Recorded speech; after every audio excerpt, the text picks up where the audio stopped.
Federal officials say do not wait to get a real ID if you want to use it while you're flying. Talking about your driver's license specifically. The federal rule takes effect a year from now, and some people are finding this application process pretty cumbersome. 41 Action News reporter Sarah Plake joins us live to explain. Sarah. Well, the DMVs might be a little bit more busy because of the influx of people coming to update their IDs, but every woman should listen up because this might affect you differently than it does men. On October 1st, 2020, the Real ID Act goes into effect. They said something about flying or something. You get that code right here. Many people have heard about Real ID, but 73% of Americans don't have one. I had no idea what a Real ID was. By this time next year, your ID will need this, a star in the top right corner if you plan on flying or going into a federal building. Yeah, I didn't know that.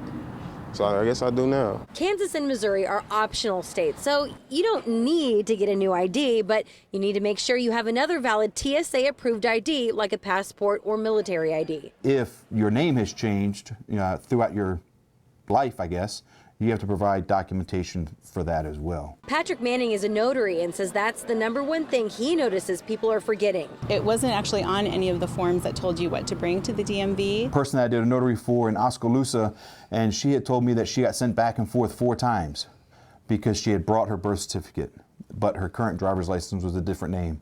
So she had to bring her marriage license, but then she was divorced prior. Here's what you need to get your Real ID. Proof that you're a citizen, like a birth certificate or valid passport, your social security card, W-2 or current pay stub, 2 proofs of residency, like your car registration and utility bill, and if your name has changed at all, a marriage certificate, divorce decree, adoption paperwork, or legal name change documents. So as of October 3rd, Missouri has issued around 214,000 Real ID documents, and Kansas has issued about 872,000 documents. I'm Sarah Plake, 41 Action News. The Real ID Act, by the way, was passed by Congress in 2005. This in response to the 9/11 terror attacks and aimed to create a single national standard for every U.S. state.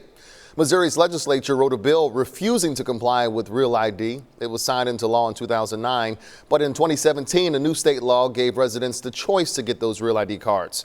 The state began offering Real ID compliant licenses in March.